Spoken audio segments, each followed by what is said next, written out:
안녕하세요. 대단히 반갑습니다. 수필 읽어주는 남자 자한형 이종수입니다. 이번 시간은 673번째 시간으로 20살의 어머니라는 수필을 읽어드리도록 하겠습니다.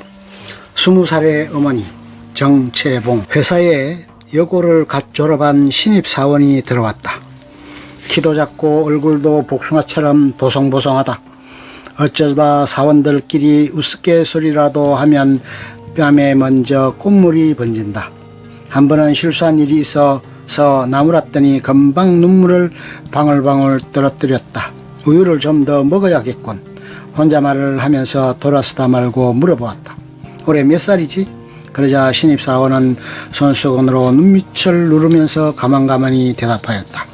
20살이에요.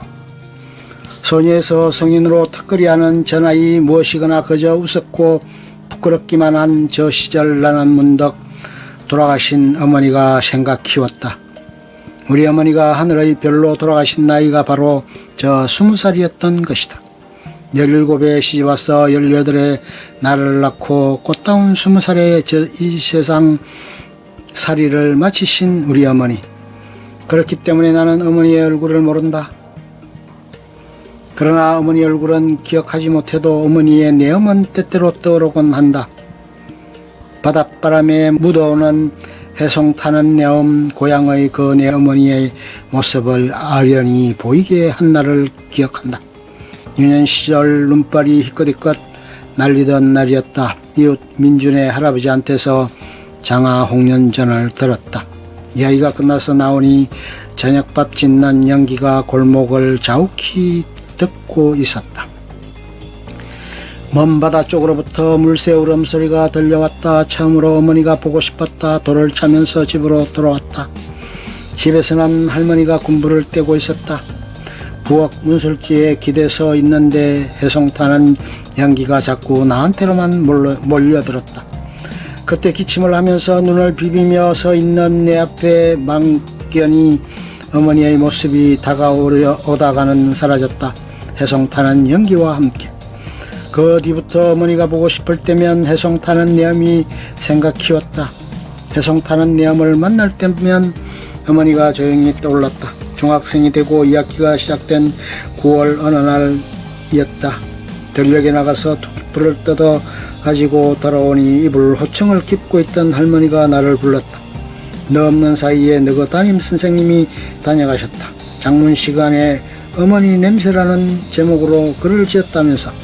나는 고개를 저어 보였다. 그러나 할머니는 나를 보고 있지 않았다. 바늘귀에 실을 꿰량으로 계속 크기만 주시하면서 말을 이었다. 이상한 일이다. 해송 타는 냄새에 내 어미가 떠오르다니. 흑인 너의 외가 가는 길에 솔밭길이긴 하다. 솔띠제라는 아름드리 소나무가 꽉 찬 고개를 넘어야 했거든. 너를 얻고 내 어미가 진정을 몇 번 다녔으니 그 솔냄새가 너의 모자한테 안연중에 배었을지도 모를 일이지. 내 어미 얼굴을 보여주랴. 할머니가 일어나서 장롱 위에 부담을 끌어내렸다. 그때 할머니가 뚜껑을 열어 보여준 그 부담 속에는 여러 벌의 여자옷이 있었다. 남침하며 인조저고리며 단속꽃이며 그리고 색이 바리지 않은 흉배도 있었고 남학신도 있었다. 나는 부담 위 맨 아래에서 한지로 쌓여있는 사진을 보았다. 그 사진 속의 어머니는 내게 참으로 여리다는 느낌을 주는 얼굴이었다. 둥근 턱에 솔순 같은 눈, 바람바지에 있는 해송 같던 낮은 코에 작은 입, 정말 명이 든 대라곤 어디 하나 보이지 않는 하얀 박속 같은 여인이었다. 내 어미는 너한테서 엄마라는 말도 한번 들어보지 못하고 죽었다. 3살이었다면서 내가 그렇게 말이 늦었던가요? 아니지, 너의 삼촌들이 형수라고 부르니까 너도 덩달아서 형수라고 했어.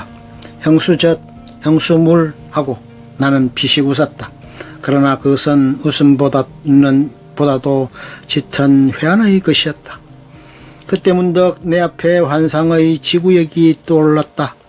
순간마다 무수한 사람들이 떠나가고 대신 어린 아기들이 내려오는 곳, 떠나는 늙은 분들을 틈에 끼어 앉았을 20살의 우리 어머니 쪽진 머리를 보고 혹시 남겨놓고 가는 아이가 없느냐고 물어서 울린 사람은 없었을까. 31살 때 나는 아이 하나를 얻었다. 아이는 우리가 낯선 듯 처음엔 울고 보채기만 하더니 17살이 되면서부터는 이쁜 짓을 하기 시작했다. 우스운 일이 하나 없는데도 괜히 저 혼자 방글거리곤 했다. 나는 아이가 그러는 아이가 귀여워서 입을 맞추다 말고 해성타는 내음을 느꼈다. 언젠가 고모가 한 마리 환청처럼 살아났다.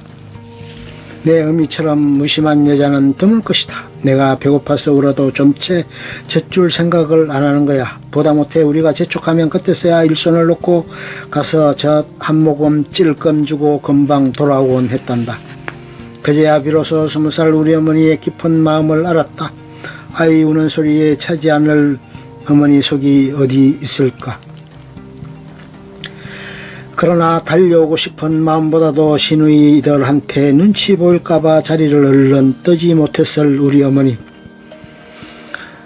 아무리 울보라고 소문난 나이때도 때로는 어머니 품에서 울어 보이기도 하였을 것이다. 그러나 누가 볼까봐 내 어린 뺨에 볼 한번 비비는 것도 우리 어머니는 참 어려웠으리라. 어머니는 하얀 박속 같은 20살 우리 어머니는 그 앳댐 그대로를 지니고 사진털 속에서 당신보다 더 늙어가는 아들을 말없이 내려다보고 계신다. 푸콩에스와 같은 비린내 나는 부름이 들릴 듯도 한데 그러나 이제 해송타는 내 엄마자도 점점 엷어져 가는 것 같아 나는 참 가슴이 아프다. 하늘나라에 가 계시는 엄마가 하루 휴가를 얻어 오신다면 아니 반나절 반시간도 안 된다면 단 5분 그래 5분만 온데도 나는 원이었겠다. 얼른 엄마 품속에 들어가 엄마와 눈맞춤을 하고 젖가슴을 만지고 그리고 한 번만이라도 엄마하고 소리내어 불러보고 숨겨놓은 세상사 중 딱 한 가지 억울했던 그 일을 일러바치고 엉엉 울겠다. 끝. 좋으면 좋아요, 구독, 알림 설정 눌러주세요. 감사합니다.